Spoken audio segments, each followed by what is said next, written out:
메말라가는 동복댐. 물 사용량이 줄지 않으면 가뭄을 극복하기 어렵습니다. 생활 속 물 절약, 지금 당장 실천할 때입니다. 이런 안전 안내 문자 다들 받아보셨을 겁니다. 광주광역시에 물을 공급하는 주요 식수원은 동복댐과 주암댐입니다.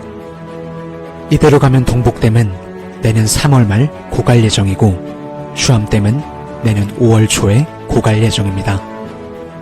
우리가 물 사용량을 줄이지 않는다면 2023년 초에는 제한급수를 해야 할 수도 있습니다. 제한급수란 물 공급을 제한하는 것으로 특정 시간에만 수도를 공급하는 방식을 말합니다. 광주광역시는 이미 1992년 12월부터 1993년 6월까지 격일제 제한급수를 시행한 사례가 있습니다.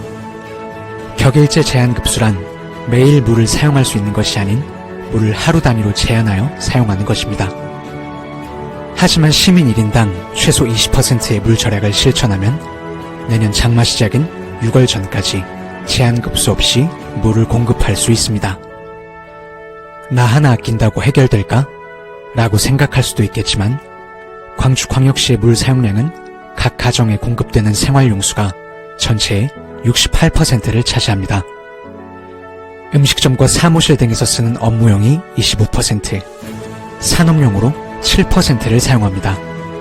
즉, 시민 한 사람 한 사람의 물 절약으로 이 가뭄을 극복할 수 있다는 것입니다. 그렇다면 생활 속 물 절약 실천 방법에는 어떤 것들이 있을까요? 첫째, 샤워 시간 줄이기. 샤워기를 틀어놓았을 때 1분당 소비되는 물의 양은 약 12리터입니다.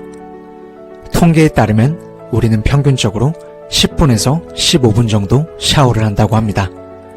샤워 시간을 1분만 줄여도 약 12리터의 물을 절약할 수 있습니다. 둘째, 양변기 수조에 물병 넣기. 페트병에 물을 담아서 양변기 수조에 넣기만 하면 한 번 물을 내릴 때마다 페트병 용량만큼의 물을 절약할 수 있습니다. 500ml 페트병 2개를 넣으셨다면 한 번 물을 내릴 때마다 1리터의 물을 절약할 수 있습니다. 셋째, 양치컵 사용하기. 양치컵을 사용하신다면 한 번 양치할 때마다 약 0.6에서 1리터의 물로도 충분합니다. 물을 틀어놓고 양치를 하게 되면 30초만 물을 틀어놔도 약 4.5리터 이상의 물을 사용한다고 합니다. 넷째, 설거지통 사용하기. 설거지를 하기 위해 물을 틀어놓고 사용하게 되면 1분당 약 10리터 이상의 물을 사용하게 됩니다. 하지만 설거지통을 사용하신다면 물을 약 60% 정도 절약할 수 있다고 합니다.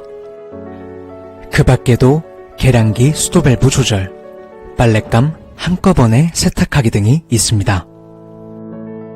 말씀드린 6가지 방법을 바탕으로 물 절약에 동참해주세요. 우리들의 일상 속 작은 실천으로 모두 함께 가뭄을 극복할 수 있습니다.